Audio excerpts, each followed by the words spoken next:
શરીર ઉપર બાબુ ખપાટ ઉપર જેમ કાગળ છોટ્યો હોય ને એમ હાડકા ઉપર. ગરીબી તો જેને હોય એને ખબર હોય. હું તો એમ કહું છું કે ગરીબ માણસને સપોર્ટ ન કરો તો કંઈ નહીં બાપુ, આંતળી ન કકડાવતા નગર ખાવા ધાન નહીં રહે. ગરીબની છે ને બાપુ, જેટલી જો લેવાય તો દુઆ લેજો બાપુ, કદુઆ ન લેતા. ઈશ્વર બાપુ ત્રાજવે રહે. હમણાં અમારે ભાઈ કહેતા હતા એ કે અમે તમારી વાતો સાંભળીને વળાંક મારી જાય. મારી વાતથી હું વળાંક મારે બાપુ, પણ બાપુ જ્યારે સાચું સમજાય ને ત્યાં આત્મો અંદરથી કકળી ઉઠે કે આપણે કંઈક ઊંધા હેલા જતા હતા. કચ્છનો બારવટીયો જેસલ જાડેજો સતી તોરલને લઈને જેથી જાય છે ને, તેથી તોરલના હાથમાં એક તારો છે ને જાડેજાના હાથમાં તલવાર છે. બે વાત કરે છે. જેસલ કે તમે આખી રાત હુતા નથી, હુવા દેતા નથી, શું રાગડા તાણો છો, દુનિયાને ભરમાવો છો. મારી તલવાર કરી તમારો એક તારો ન કરે. તેથી તોરલે કીધું જાડેજા ભૂલો છો, આ તલવાર આ એક તારો કરી તમારી તલવાર ન કરીએ કે માર્ગે સડી જાવ, માણા જેવો અવતાર મળ્યો છે, ખોવાઈ જાઓ, કોઈ ધણી નહીં થાય. અભિમાન એમ કે છે મારે કોઈની જરૂર નથી, અને અનુભવ એમ કે છે કે મારે ચપટી ધૂળની જરૂર છે. અભિમાન વાળા છે ને મારે કોઈનું કાંઈ કામ જ નથી. કામ મેર તેદી 4 જણા જોઈશે, તું એકલો હાલીને જઈશ? અભિમાન મારી નાખે. અભિમાન કે છે મારે કોઈની જરૂર નથી, અને તમારા મારા અનુભવ એમ કે બાપુ ચપટી ધૂળની જરૂર છે. આ ભલે આ તમારા આ આગેવાનો છે બધા આવડું મોટું આયોજન કર્યું હોય છે, આટલા બધા રૂપિયા વાપર્યા, આ કોઈ આવ્યા જ ન હોય તો કેવા ભૂંડા કેવા લાગો બાપુ. મોર પીસીથી રળિયામણો લાગે છે. બધા દાતાર નથી, બધા ચોર નથી, બધા લૂંટારા નથી. હું તો એમ કહું છું કે જે ચોરીઓ કરે છે ને એ આપણે એમાંથી કંઈક જાણવા મળે. વાણી તમને મને ખૂબ સંકેત કરે. મહાપુરુષોએ જે પોતાના જીવન હોમી અને તમને મને કંઈક આપ્યું છે, પણ હવે આપણને ખાતા જ નથી આવડતું. મોતીની વાતો કરી બહુ બાપુ. મોતીને તમે જોજો, ભજનમાં સાંભળજો. હમણાં આપણે આશીષભાઈ ગાયું હતું ને, દ્વારિકાનો નાથ મારો રાજા રણછોડ છે. પછી હું કીધું હતું, પછી વાત કંઈક ગાયું, મને તારી માયા લાગી હોય એવું લાગે કોઈને? હું ગઉં છું એવું કઈ છે નહીં. બધા ગાય છે, સાંભળે છે, માથા હલાવે છે, પૈસા નાખે છે, હાથ ઊંચા કરે છે, પણ માયા લાગી હોય એવું લાગે તમને? રાગડા તાણે કઈ ન વળે. અંદર બાપુ લાગવી જો. ચિત્તની શાંતિ, મનની પ્રશંસા, દિલની દાતારી, ગુમડાની રોજને ટાઢિયા તાવની ટાઢ માલકોરથી આવવું જોઈએ. મારે આ કરવું છે એમ અંદરથી નક્કી થવું જોઈએ. એમ એવું હાવ મોતીની ઉપમા બહુ આપે. જો ભજનમાં ઘણી જગ્યાએ તમે સાંભળજો, હંસલા હલો હવે મોતી નહીં મળે. એક વાણી એવું કહે છે, જોતા જોતા અમને મળ્યા મહાસાગરના મોતી. એક વાણી એવું કહે છે, વીજળીના ચમકારે મોતી પરોવી લ્યો પાનબાઈ. એક વાણી એવું કહે છે, રતન સાગરમાં રતન નીપજે મહાસાગરમાં મોતી. એક વાણી એવું કહે છે, ગુરુ ગમથી ગોતો ગગનમાં ક્યાં છે ગુપત ગંગા, દેખ્યા હોય તો કઈ બતાવો મોતી કેસા રંગા. એક વાણી એવું કહે છે, જાડેજા ગુરુના દેશમાં માનસરોવર હંસલા બેઠા એની પાળ, મોતી ચરે હવા હવા લાખના મોતી છે શું? આ ડોકમાં બાંધવાની વાતું છે. આ ભજનમાં બેઠા હોય ને, ઘડિયાળમાં ન જોવું પડે, ચાની જરૂર ન પડે ને સૂરજ નારાયણ નીકળે જો ભજનમાં બેઠા હોય તો. ભજન એને કહેવાય. એક બેન હતા ને બાજુના ગામમાં, કથા બેઠી હતી, તેના ઘરવાળાને કે કથા સાંભળવા જાઉં? બોલો ઘરવાળો કે જા ને ભાઈ, હા સુધી તો નિરાજ ગયા. બેન હા જે આવ્યા સાંભળી. એનો ઘરવાળો કે કથા સાંભળવા ગઈ હતી? કે હા.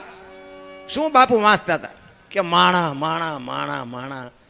પણ કે બાપુ હું વાંચતા હતી? તો કે પણ કેટલા બધા માંડવા, કેટલું બધું રાંધેલું, કેવડા મોટા તપેલા. પણ કે બાપુ હું વાંચતા હતી? તો કે કેટલા બધા માણા થોડું સંભળાય. નકરી બહાર જ રખડી, માલપા જઈ જ નહીં, શું કથા સાંભળે.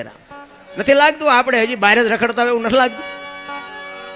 અરે આમ દામ ને ઠામ છે, પણ બાપુ અંદર એવાટલા ભડકા છે ને કે મને તો એમ થાય કે બાપુ જીવે એવું આવ્યું. હે છોકરા કાજુ બદામની વગટ કરે, બોલો આપણને પારલે નથી ચીડ્યું. આપણે થીગડા મારી મારીને મરી ગયા અને અત્યારે ફાટલા પહેરવાનું ચાલુ થયું. બોલો મને તો એમ થાય જ્યારે જ્યારે આવું ટાણું આવશે તો ખબર નહોતી. ને કીધું હાઈસ્વીન રાખ્યો હતો અત્યારે એમ પહેરત. અરે આપણી માવડીઓ કે બેટા આંગળી જાય એટલું ફાંકવું હોય તો આપણી મા એમ કે લાય બેટા હું 2 ટાંકા લઈ દઉં. દેહના પ્રદર્શન ન હોય મારા રામ, સંસ્કૃતિની પથારી ફેરવી નાખી ભલામાં. એમાં બેનો દીકરીઓને ખાસ હું હાથ જોડીને કહું, બાપુ દેહના પ્રદર્શન ન હોય, ખાઓ પીવો વાપરો મોજ કરો. આ રામાયણ છે ને, રામાયણ સીતાજી કે લક્ષ્મણ રેખા ટપી ગયા ને એમનું હરણ થયું, બધાને ખબર છે. તો તમે એમ માનો છો કે સીતાજીમાં શક્તિ જ નહોતી કાંઈ? પણ તમને અને મને એક શાન કરી છે કે જે દુનિયામાં લક્ષ્મણ રેખા જે ટપી જાય એનું આ દુનિયામાં હરણ જ થાય. રાવણ મરી ગયા એમ ન રહેતા, ગામો ગામ છે. પછી દીકરો હોય, માં હોય, પત્ની હોય, બાપ હોય, લક્ષ્મણ રેખા જે ટપી જાય એનું દુનિયામાં હરણ જ થાય. કોઈને પાવર હોય તો કાઢી નાખશે. રામાયણ છે ને, રામાયણ બાપુ કંઈક સંકેત જુદો કરે છે. તમારી ને મારી બાપુ વિચારધારા ટૂંકી છે.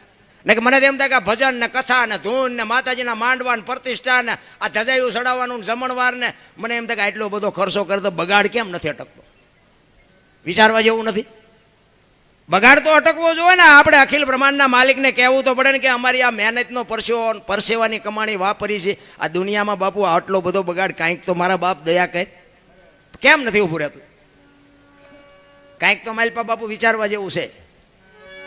કોઈ ખોટા રૂપિયા આપે છે એવી મારી વાત નથી. 5-5 ગામ ધુમાડા બંધ જમે ને મને એમ થાય પણ કથા તમે એક બેહારો, રામ કથા બેહાડો અને રામ કથા બેહાડ્યા પછી જો ભાઈ ભાઈના વિખવાદ ન મટે, દેરાણી જેઠાણીના વિખવાદ ન મટે, મા દીકરાના વિખવાદ ન મટે, કથાનો કોઈ મતલબ નથી.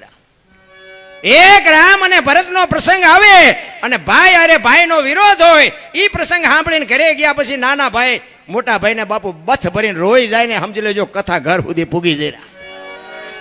એને કથા કહેવાય. બાકી તો વક્તાને મજા આવે ને સાઉન્ડ વાળાને મંડપ વાળાને સાજિંદાને અમારા જેવા કલાકાર ખિસ્સા ભરીને વ્યાજાય. તમારે તો અહીંયા તમારું શું વળે આમાં? બાપુ પાછા વળી જવાની જરૂર છે. એટલે જાડેજાને બાપુ સતી તોરલ કહે છે દરબાર માર્ગે સડો નકર ખોવાઈ જાવ. કે નહીં, મારી તલવાર કરે તમારો એકતારો ન કરી શકે કે તો તમે મને એનો પાવર દેખાડો. ત્યારે જાડેજો સતી તોરલને કહે છે જો તમારો એકતારો તલવાર કરતા વધતો હોય તો આનું મને પ્રમાણ આપો. આ પ્રમાણ વાળી વાતો છે. આ વાતો બધી સાંભળેલી તમે બધાએ છે પણ અભાવ નથી આવતો. શું કામ? આ ચોખ્ખે ચોખ્ખું છે, ડાલડા નથી. આ હજારો વર્ષથી ભજન હાલ્યું આવે છે પણ તોય તમને સાંભળવું ગમે છે. એનું કારણ શું છે? સોનું છે, એને કોઈ દી કાટ ન લાગે. તમારી બુદ્ધિ ભ્રષ્ટ થઈ ગયો ન સમજાય એ તમારો પ્રશ્ન છે.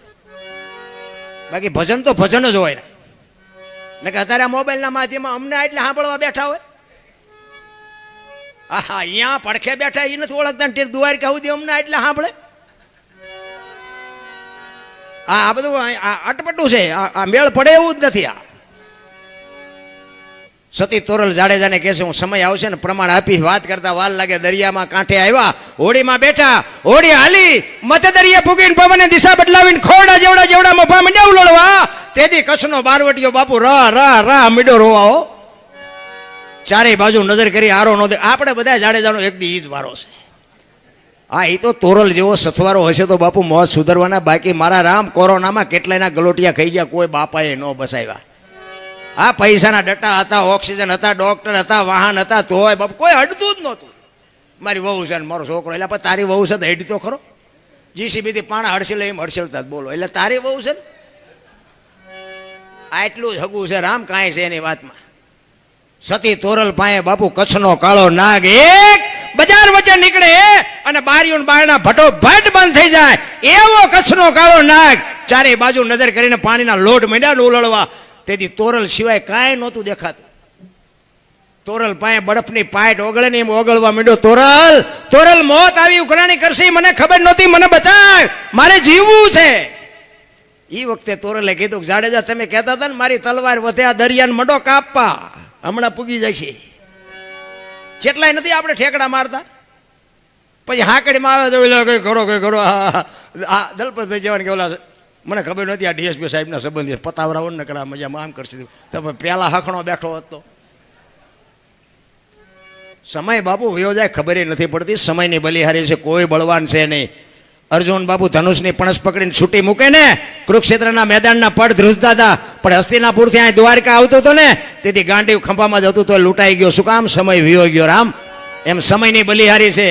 ક્યારે આપણે આમાંથી ચિઠ્ઠી ફાટી જાય કોઈને ખબર નથી. તોરલની સામે બાપુ જાડેજો અવાજ નથી કરી શકતો. તોરલ મને બચાવ. તોરલ કે જાડેજા પાપના પોટલા ફગાવી દો અને પુણ્ય કર્યું હતું યાદ કરો. અલખ ધણી હમણાં હોડી પુગાડી દે, મજા કરો. એ જ વખતે જાડેજાએ મનમાં ગાંઠ વાળી લીધી. એ કે જો હોડી કાંઠે પૂગી જાય ને તો હવે તલવાર ઉપાડવી નથી. અને ઈ કાંઠે ભૂગ્યા ને લાકડી પડી એમ તોરલ્લા પગમાં પડ્યો કે મને આ માર્ગ બતાવો. ઈ ભજન. અને બાપુ જાડેજો જીવ્યો ને ત્યાં સુધી પછી તલવારીને ઉપાડી જ નથી. પણ પછી જે દુનિયાએ જાડેજા માથે વિતાડી છે ને જાડેજાનો આત્મો જાણે છે. અમારી અત્યારે એવી દશા છે. હું તો ખટારો હાંકતો હતો આમાં, જોકે આમાં લગભગ પરિચિત છે મારા બધા, પણ થોડુંક કહી દઉં કે ખટારાનો ડ્રાઈવર ઓગણીમી કોમ કહેવાય ને, એને આય બિહારે કોઈ આ સંતો હેઠે બેઠા છે ને આ અમને ચડાવ્યા છે. બાપુ આ સદગુરુનો શેડો. બીજી વાત કે હું એકેય રાજ્ય મારું જોયા વગરનું બાકી નથી, પણ મેં મારો દેહ નથી અભડાયો. કોઈ એમ કે દરબારે દારૂ પીધો, પરમાટી ખાધી દીધી, 5 લાખની શરત મારીને બાપુ આ દ્વારકાધીશના શરણે હું તમને ખુલાસો કરીને કહું છું, મેં હજી મારા દેહને અભડાયો નથી. એમ મારું કુળ કયું, મારું ખાનદાન કયું, મારા મા બાપ કોણ, બાપુ આનો પાવર નો હોય તો મરી જવાય. ખુમારી જોઈ બાપુ, જીવનની ખુમારી જોઈ. અરે હું તો એમ કહું કે રાતે 2 વાગે તમારા ઘરે આવો અને તમારી શેરીનું કૂતરું તમને જોઈને જો પૂંછડી નો પટપટાવે મરી જવાય ને ભલામણ. તમારી શેરીનું કૂતરું તમને નથી ઓળખતું, જગત શું ઓળખે? એટલા જ માટે બાપુ અખિલ બ્રહ્માંડના માલિકને ખબર પડે કે સુદામો આવ્યો ને બાપુ હળી કાઢ્યો. અષ્ટપટરાની વચ્ચે અખિલ બ્રહ્માંડનો માલિક હતો અને હળી કાઢી નામ